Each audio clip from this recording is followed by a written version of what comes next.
नमस्कार मित्रांनो. आज आपण भारतीय इतिहासातील एक अत्यंत महत्त्वाचा आणि प्रेरणादायी क्षण जाणून घेणार आहोत. 12 फेब्रुवारी 1938 रोजी मनमाड येथे झालेल्या कर्मचाऱ्यांच्या परिषदेत डॉक्टर बाबासाहेब आंबेडकरांनी दिलेले ऐतिहासिक भाषण. हे भाषण फक्त कामगारांसाठी नव्हते, तर संपूर्ण भारतीय समाजाला जागृत करणारे होते. चला तर मग त्या ऐतिहासिक भाषणाचा अर्थ, त्यामागील विचार आणि त्याचा आजही असलेला प्रभाव समजून घेऊया. डॉक्टर बाबासाहेब आंबेडकर हे भारतीय संविधानाचे शिल्पकार म्हणून ओळखले जातात. पण त्यांचे कार्य केवळ संविधानापुरते मर्यादित नव्हते. त्यांनी सामाजिक समता, मानवाधिकार, शिक्षण, महिला सक्षमीकरण आणि कामगार हक्क यांसाठी आयुष्यभर संघर्ष केला. 1930च्या दशकात भारतात कामगारांची अवस्था अत्यंत दयनीय होती.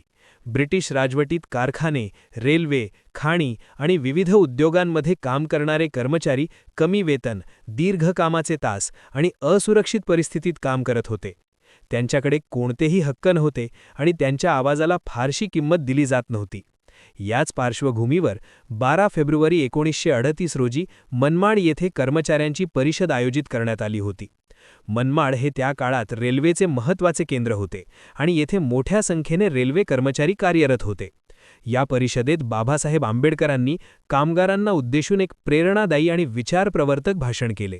त्यांनी कामगारांना त्यांच्या अधिकारांची जाणीव करून दिली आणि संघटित होण्याचे महत्त्व सांगितले. बाबासाहेबांनी आपल्या भाषणात स्पष्टपणे सांगितले की कामगार हा समाजाचा कणा आहे. जर कामगारांचे शोषण थांबवायचे असेल तर त्यांना शिक्षित व्हावे लागेल, संघटित व्हावे लागेल आणि आपल्या हक्कांसाठी संघर्ष करावा लागेल.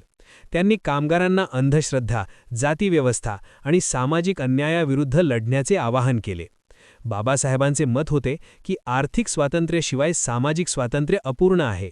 त्यामुळे कामगारांना न्याय्य वेतन, सुरक्षित कामाची परिस्थिती आणि सामाजिक प्रतिष्ठा मिळणे अत्यंत आवश्यक आहे. त्यांनी ब्रिटिश सरकारच्या धोरणांवरही टीका केली आणि भारतीय उद्योगांमध्ये भारतीय कामगारांच्या शोषणावर प्रकाश टाकला.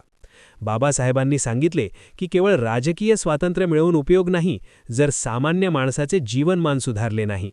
त्यांनी कामगारांना सांगितले की संघटना मजबूत करा, आपल्या मागण्या शांततापूर्ण आणि कायदेशीर मार्गाने मांडायला शिका आणि कोणत्याही प्रकारच्या अन्यायाला विरोध करा.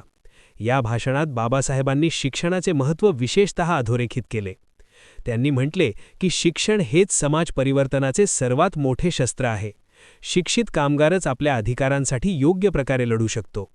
त्यांनी कामगारांच्या मुलांसाठी शिक्षणाची सोय करण्याची गरज सांगितली आणि समाजातील दुर्बल घटकांना पुढे आणण्याचे आवाहन केले.